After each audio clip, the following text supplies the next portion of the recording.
Bonjour Kevin, bonjour à toutes et à tous.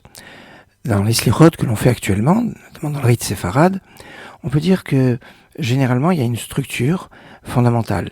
Pièce maîtresse fondamentale dans les slichot, c'est le vidouille, la confession, qui normalement se fait qu'une seule fois dans le cadre des slichot. Dans le temps, on faisait 3 fois le vidouille. Pourquoi 3 fois? Parce qu'il y a 3 sortes de fautes fondamentales: khatat, avon, pécha. La faute par inadvertance, la faute avec préméditation et la faute par rébellion. On peut dire aussi qu'il y a 3 domaines dans la faute: la pensée, la parole et l'action. Mais aujourd'hui, on fait qu'une seule fois le vidouille, une seule fois la confession. Le Vayavor, qui sont en fait les 13 attributs divins de miséricorde, Hachem, Kel, Rachum, V'Chanoun, se fait 5 fois dans le cadre des Selichot. Il y a des textes fondamentaux qui sont articulés sur l'alphabet en acrostiche. Aseleman Amitar, Aseleman Beritar, Aseleman Gotlar, etc. Ou Adon, Aselichot, Bochen, Nivavot, Golé, Amukot, Dover, etc. J'insiste sur la première lettre de chaque phrase, et qui constitue l'alphabet. Il y a comme ça 12 textes où on trouve l'alphabet, alors la plupart du temps dans l'ordre, mais dans certains textes il est à l'envers, où il va être partagé, ce qu'on appelle atbash, c'est-à-dire en alternant la première dernière lettre, deuxième avant-dernière lettre, troisième, antépénultième, etc. De ce dispatching. Il n'y a qu'un texte qui est comme ça et un autre texte qui est à l'envers, mais sinon tous les autres textes ont l'alphabet dans l'ordre. Et c'est très remarquable parce que dans les textes on nous dit que il est plus important de faire le Tikkun Chatzot, les prières sur la destruction du temple, que les slichot elles-mêmes. Et si on n'a pas le temps de faire les deux, eh ben c'est mieux de faire Tikkun Chatzot. Alors Tikkun Chatzot, c'est lié avec la destruction du temple. Et le jour de la destruction du temple, c'est le 9 Av. Et on pourrait dire que le texte fondamental de ce jour-là, ce sont les Lamentations de Jérémie, le livre de Héra, qui est aussi articulé sur le principe de l'Aleph Bet. Au début, Jérémie avait écrit 3 chapitres. Tous les 3, eh bien, on retrouve en acrostiche une fois l'alphabet. Le premier verset commence par Aleph, le deuxième par Bet, le troisième par Gimel, etc. On a l'alphabet dans le premier, deuxième et quatrième chapitre.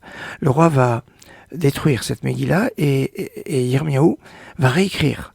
Alors il va réécrire le premier et le deuxième chapitre comme il avait fait la première fois, et il va écrire un troisième chapitre où il va avoir 3 fois Aleph, 3 fois les versets avec Bet, 3 fois les versets avec Gimel, etc.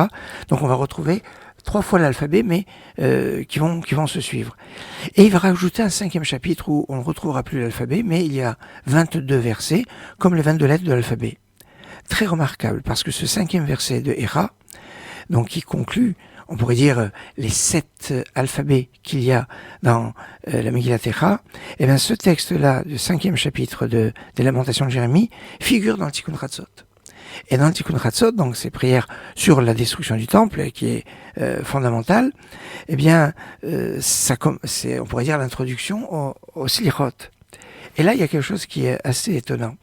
En effet, quand on voit la structure de l'année, des fois on a des années à 12 mois, des fois des années à 13 mois. Alors je vous ai dit qu'il y a 12 fois l'alphabet dans les slichot. 12 fois. D'un autre côté, je vous ai dit que dans la Megillat Héra, on retrouve 7 fois l'alphabet.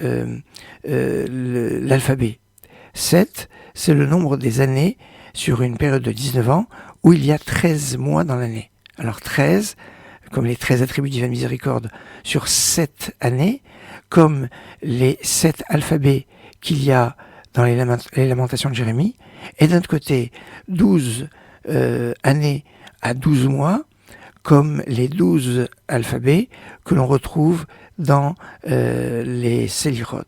Alors, il y a ici un lien assez écart. Donc 12 et 7, ça fait bien 19. 19, c'est le temps du rééquilibrage qu'il y a entre le Soleil et la Lune, car on sait que une année solaire a 11 jours de plus que 12 mois lunaires. Et donc pour pouvoir réguler ces 11 jours qu'il y a de plus, eh bien certaines années on rajoute un 13e mois, certaines années on reste comme ça. Et donc on retrouve cette structure très intéressante sur le calendrier par rapport au texte à alphabet, pas d'alphabet. Enfin, je voulais vous faire partager cette réflexion. Excellente journée.